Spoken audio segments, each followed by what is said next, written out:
free surface. What is a free surface? What is a free surface? See, a liquid surface which is not experiencing any shear stress. A liquid surface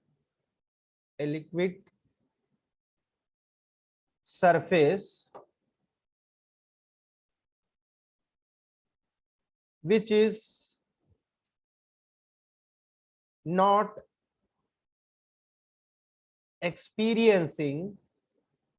is not experiencing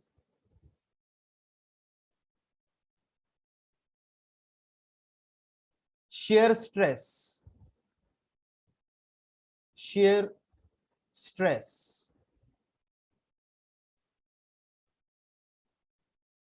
So that is called as a free surface. Now, after having understood these terms,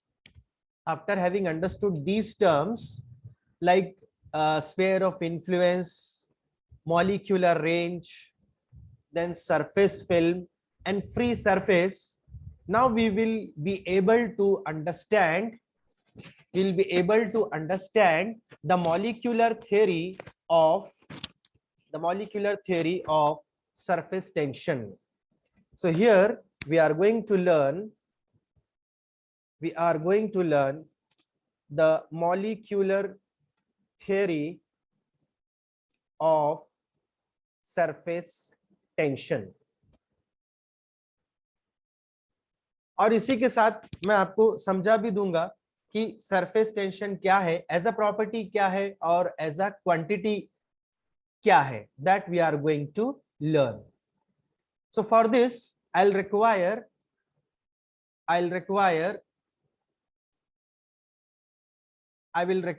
this figure. This is molecule A. ये molecule A का sphere of influence है। ये molecule ए यहाँ पर बैठा हुआ है, ये ए।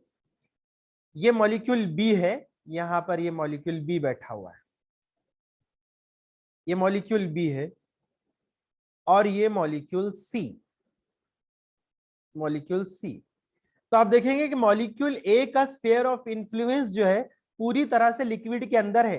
तो ये इसके दूसरे जो मॉलिक्यूल्स है, इसके जो दूसरे साथीदार है, वो इसको हर डायरेक्शन में कोहेसिव फोर्स लगा के अपनी तरफ खींचेंगे। ये इसका स्फीयर ऑफ इन्फ्लुएंस पूरी तरह से कहां पर है? लिक्विड के अंदर है। तो बाकी के जितने भी मॉलिक्यूल्स है इसके आसपास के, ये सब इसको अपनी तरफ खींचेंगे, यानी कि चारों तरफ से खींचा जाएगा। तो रिजल्टेंट कोहेसिव फोर्स इसके ऊपर रहेगा 0। और मैं कोहेसिव क्यों बोल रहा, क्योंकि ये ए मॉलिक्यूल के ही जैसे दूसरे मॉलिक्यूल्स, लिक्विड के मॉलिक्यूल्स है, वो सब उसके ऊपर कोहेसिव फोर्स एक्सर्ट कर रहे हैं। वो भी सिमिलर टाइप के सब्सटेंस, सेम सब्सटेंस के है। तो इस वजह से चारों तरफ से मॉलिक्यूल ए पर कोहेसिव फोर्स रहेगा, तो रिजल्टेंट कोहेसिव फोर्स रहेगा 0। अब अगर आप मॉलिक्यूल बी की बात करेंगे, मॉलिक्यूल बी का स्फीयर ऑफ इन्फ्लुएंस का कुछ हिस्सा हवा में है। देखिए, कुछ हिस्सा हवा में है और बहुत सारा हिस्सा लिक्विड के अंदर है। तो आप देखेंगे कि इसका स्फीयर ऑफ इन्फ्लुएंस यहां तक, ये मॉलिक्यूल इस तरह से, लेकिन यहां पर थोड़ा कम हो जाएगा, ये रेंज यहां पर और ये रेंज यहां पर। तो कुछ हिस्सा यहां पर ये एयर में रहेगा। तो यहां पर इन्हें दो टाइप के फोर्सेस एक्सपीरियंस करेगा, कोहेसिव फोर्स और एडहेसिव फोर्स। तो एडहेसिव फोर्स क्योंकि यहां पर एयर है, तो यहां पर एयर मॉलिक्यूल्स है, ये एयर मॉलिक्यूल्स है। तो ये एयर मॉलिक्यूल्स भी ये मॉलिक्यूल बी को, क्योंकि उसका स्फीयर ऑफ इन्फ्लुएंस कुछ हद तक हवा में भी है, तो हवा के मॉलिक्यूल्स भी मॉलिक्यूल बी को अपनी तरफ खींचेंगे। और वो किस किस्म का फोर्स रहेगा? एयर मॉलिक्यूल्स अगर फोर्स एक्सर्ट कर रहे हैं और इधर से उसके खुद दूसरे जो मॉलिक्यूल्स है वो इसके ऊपर फोर्स एक्सर्ट कर रहे हैं, तो वो रहेगा कोहेसिव फोर्स जो नीचे की तरफ खींच रहा है। और एयर मॉलिक्यूल्स ऊपर की तरफ खींच रहे हैं, तो एयर मॉलिक्यूल्स कौन सा फोर्स एक्सर्ट कर रहे हैं? किस टाइप का फोर्स कर रहे हैं? वो एडहेसिव रहेगा क्या एडहेसिव रहेगा? चैट एडहेसिव बॉक्स में रहेगा। लिखकर एडहेसिव। बताइए मुझे, वो एडहेसिव रहेगा कि कोहेसिव रहेगा?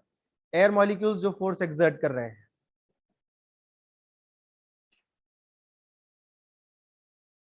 तो ये फोर्स रहेगा एडहेसिव फोर्स, क्योंकि ये अलग अलग मॉलिक्यूल्स में है। लेकिन यहां पर प्रॉब्लम ये है कि कोहेसिव फोर्स भारी पड़ जाएगा, ज्यादा पड़ जाएगा, और एडहेसिव फोर्स कम पड़ जाएगा। अब यहां पर हम खास मॉलिक्यूल्स की बात कर रहे हैं, वो मॉलिक्यूल्स की बात कर रहे हैं जो मॉलिक्यूल्स सरफेस फिल्म के अंदर है। जो मॉलिक्यूल सरफेस फिल्म के बाहर है उनके ऊपर रिजल्टेंट कोहेसिव फोर्स 0 रहेगा। लेकिन अब मैं उस तरफ लेकर जा रहा हूं आपको जहां पर मॉलिक्यूल्स हम वो कंसिडर कर रहे हैं जो सरफेस फिल्म के अंदर है। आओ वो मॉलिक्यूल बी आता है जिसका स्फीयर ऑफ इन्फ्लुएंस थोड़ा लिक्विड के अंदर है, मतलब ज्यादातर लिक्विड के अंदर है, और बहुत कम हिस्सा एयर में है। तो यहां पर एयर का एडहेसिव फोर्स रहेगा एयर मॉलिक्यूल का, और दूसरे लिक्विड मॉलिक्यूल का कोहेसिव फोर्स रहेगा। तो रिजल्टेंट फोर्स जो मॉलिक्यूल बी पर एक्सर्ट होगा वो रहेगा डाउनवर्ड, यानी कि नीचे की तरफ यहां पर इसको खिंचाव महसूस होगा मॉलिक्यूल बी को, क्योंकि एयर मॉलिक्यूल बहुत कम रहेंगे, एयर डेंसिटी बहुत कम रहती है, तो बहुत कम मॉलिक्यूल्स इसको ऊपर खींचने वाले रहेंगे। तो रिजल्टेंट डाउनवर्ड फोर्स एक्सपीरियंस करेगा मॉलिक्यूल बी।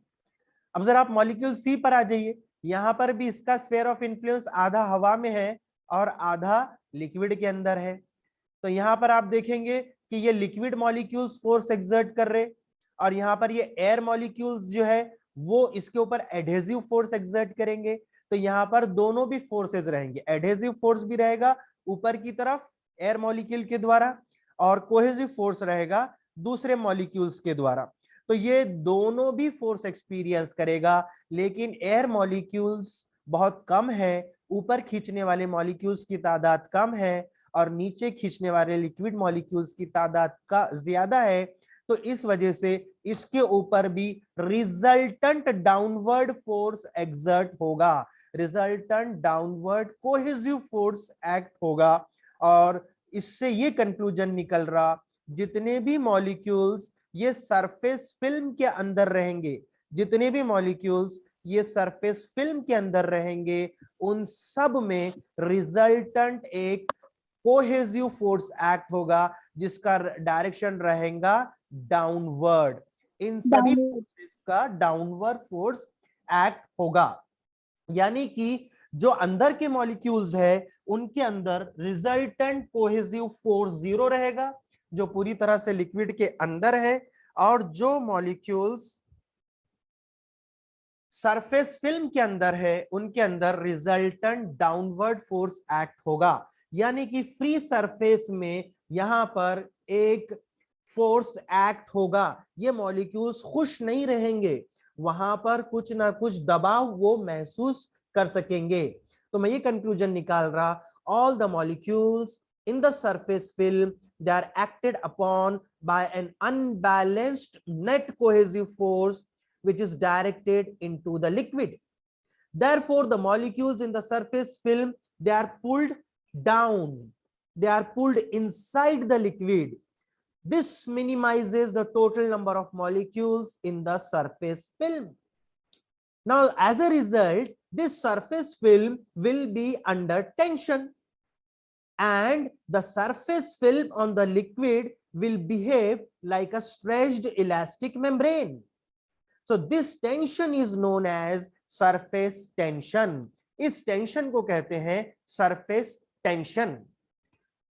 तो मैंने एक बात जो यहां पर कहा है कि सरफेस के ऊपर कम से कम मॉलिक्यूल रहने की कोशिश करेंगे, ये सरफेस पे कम से कम मॉलिक्यूल्स रहने की कोशिश करेंगे, और इस वजह से ये जो लिक्विड सरफेस है it will act as an stretched elastic membrane, it will act as a stretched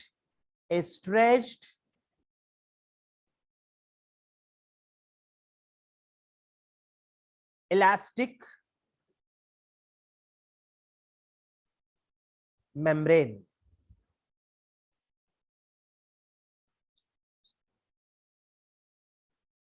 आप मुझे सुन पा रहे हो ना, मुझे समझ पा रहे हो ना? मैं आपको concept of molecular theory of surface tension बताने की कोशिश कर रहा हूं। Can you understand me? क्या आप मुझे समझ? Yes sir. जी जी जी। Yes sir. ओके।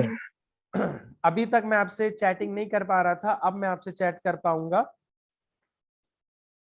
तो यहां पर जो हम कंक्लूजन, बहुत सारे कंक्लूजन निकाल निकाल चुके हैं यहां पर इस थ्योरी में।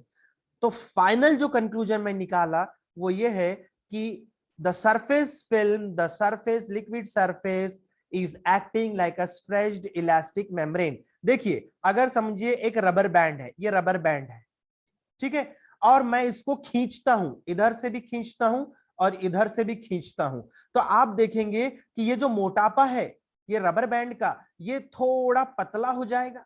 इतना मोटापा था, अब ये जो है फैलने के बाद, ये फैलने के बाद ऐसा बारीक हो जाएगा फैलने के बाद।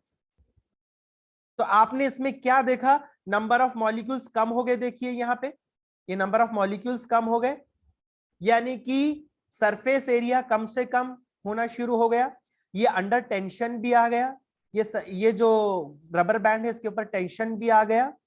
तो एग्जैक्टली इसी तरह से ये फ्री लिक्विड सरफेस बिहेव करेगा। ये जो फ्री सरफेस है ऐसा बिहेव करेगा कि वो कम से कम सरफेस पर मॉलिक्यूल रखने की कोशिश करेगा, कम से कम मॉलिक्यूल सरफेस पे रखने की कोशिश करेगा। साथ ही साथ जो भी सरफेस पे में जो फिल्म, जो मॉलिक्यूल्स आएंगे वो सब अंडर टेंशन रहेंगे, they will be pulled downwards, and hence this free liquid surface will behave like a stretched elastic membrane. And this behavior of the liquid surface acting as a stretched elastic membrane will give rise to the phenomena of surface tension. So this will give rise to the phenomena of surface tension.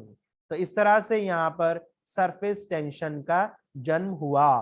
तो मैं थोड़ा सा width बड़ी कर देता हूं अपने pen की। Okay, so this gives rise to the phenomena of surface tension. Bit और बड़ी कर देता हूं अपनी विड्थ, पहले की ही ले लेता हूं। Okay, that's right. ओके, तो आपको ये समझ में आया होगा कंक्लूजन, और ये मॉलिक्यूलर थ्योरी एक्सप्लेन कर रही है आपको सरफेस टेंशन क्या है। तो surface tension it arises due to the behavior of the liquid surface as a stretched elastic membrane. Now the force due to surface tension, it acts tangential to the free surface of a liquid.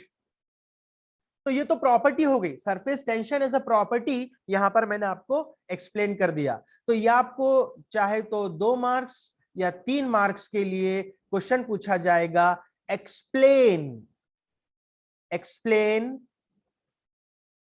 The molecular theory, the molecular theory of surface tension, molecular theory of surface tension. 3 marks के लिए question आपको पूछा जाएगा। आप इसकी तैयारी आज के आज कर लीजिए और व्हाट्सएप पे मुझे इसका आंसर लिखकर शेयर कीजिए, ठीक है। अब मैं ये सारे ड्राइंग्स जो है यहां पर से रिमूव कर रहा हूं और मैं आपको अब टेक्स्ट में टाइप करके बता रहा हूं कि मैंने आज की इस थ्योरी में आपसे क्या क्या कंक्लूजन निकलवाए हैं। जो मैं इंपॉर्टेंट कंक्लूजन्स यहां पर आपसे अब शेयर कर रहा हूं इस लिक्विड थ्योरी को एक्सप्लेन करते समय। तो मैंने ये कहा कि the liquid surface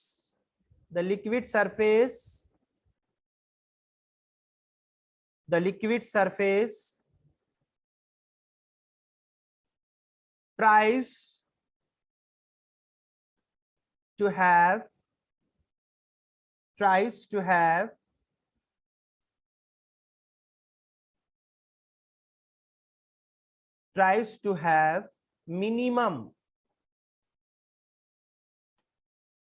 number of liquid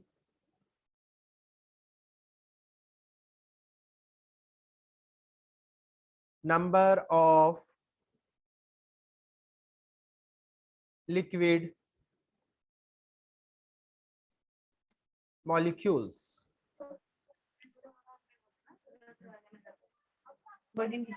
उसके बाद एक मैं इंपॉर्टेंट कंक्लूजन इसके पहले का मैं यहां पर आपको बता रहा हूं, वो ये है कि the liquid molecules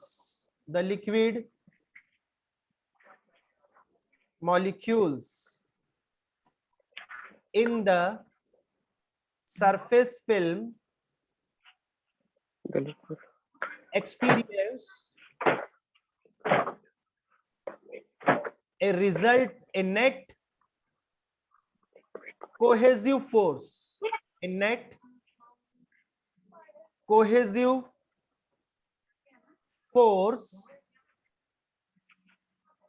in words,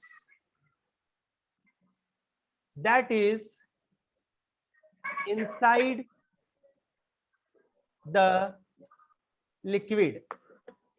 ये एक मेरा इंपॉर्टेंट कंक्लूजन ये थ्योरी से निकला। और नेक्स्ट इंपॉर्टेंट कंक्लूजन जो मैंने मेरी थ्योरी से अभी आपको जो थ्योरी बताया, ये सारे पॉइंट्स आपके आंसर में इंक्लूड होना चाहिए। उसके बाद मैंने बताया कि molecule C gets attracted inside the liquid, जो कि मैंने अभी यहां पर लिख दिया है आपके सामने। All the molecules in the surface film, they are acted upon by an unbalanced net cohesive force which is directed inside the liquid. ये भी मैं आपको कह चुका। फिर उसके बाद मैंने ये बताया कि this minimizes the total number of molecules in the surface film, जो बाजू में मैंने conclusion लिखा। तो as a result the surface film tries to have less number of molecules in the surface film. और उसके बाद एक इंपॉर्टेंट कंक्लूजन निकला कि surface film remains under tension. Surface film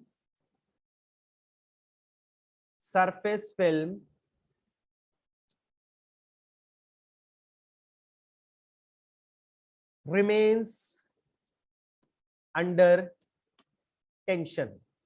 कोई मेरे व्हाइट बोर्ड पर ड्राइंग कर रहा है, प्लीज ना करे, अच्छी बात नहीं है। ओके फिर उसके बाद एक इंपॉर्टेंट कंक्लूजन इसके बाद का मैंने आपको यह बोला कि the surface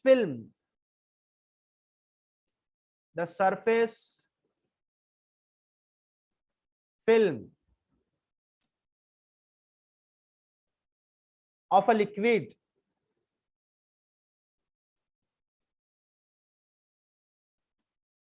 behaves like a stretched elastic membrane.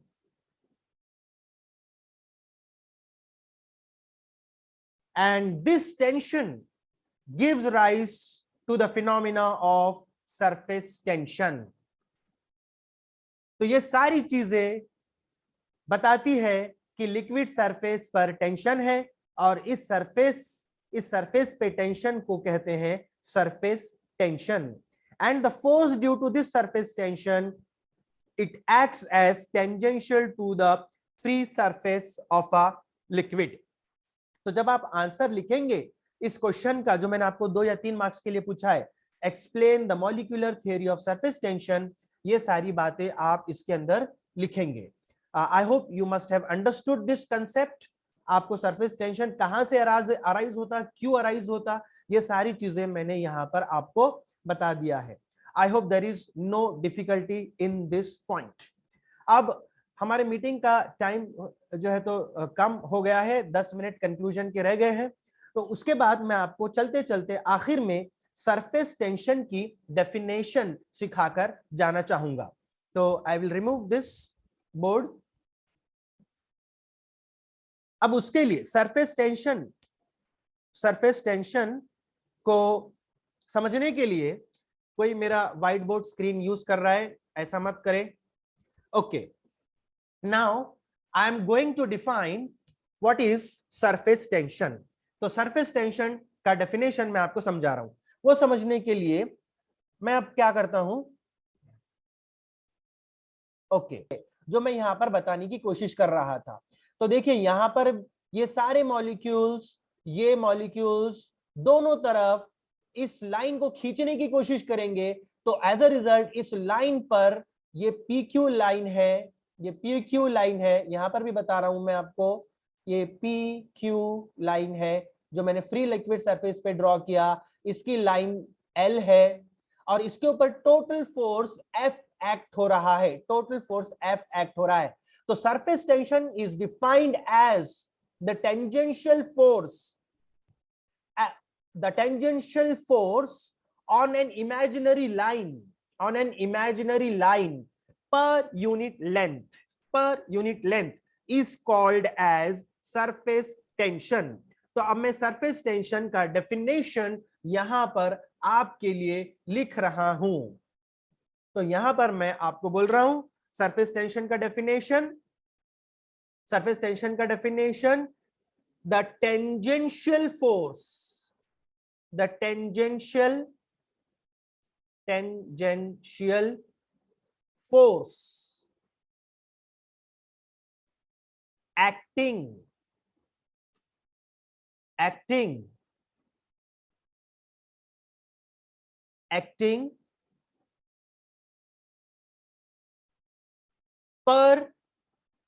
per unit length of an imaginary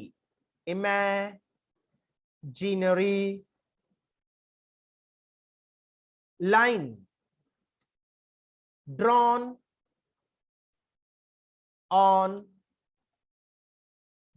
on free liquid surface is called as surface tension। ये इसका डेफिनेशन हो गया, राइट? ये डेफिनेशन हो गया। अब देखिए ये डेफिनेशन से मैंने फॉर्मूला यहां पर लिखा है, ये फॉर्मूला है सरफेस टेंशन का, सरफेस टेंशन का फॉर्मूला है ये। तो आप इस अच्छी तरह से इसको याद कर लीजिए, surface tension is T is equal to F upon L। और ये डेफिनेशन के मुताबिक मैंने ये डेफिनेशन यहाँ डेफिनेशन के मुताबिक ये मैंने फॉर्मूला लाया हूं। अब इससे आप आराम से मुझे यूनिट बोल सकते हैं कि T का यूनिट क्या रहेगा, सरफेस टेंशन का यूनिट क्या रहेगा, यूनिट ऑफ न्यूटन पर मीटर।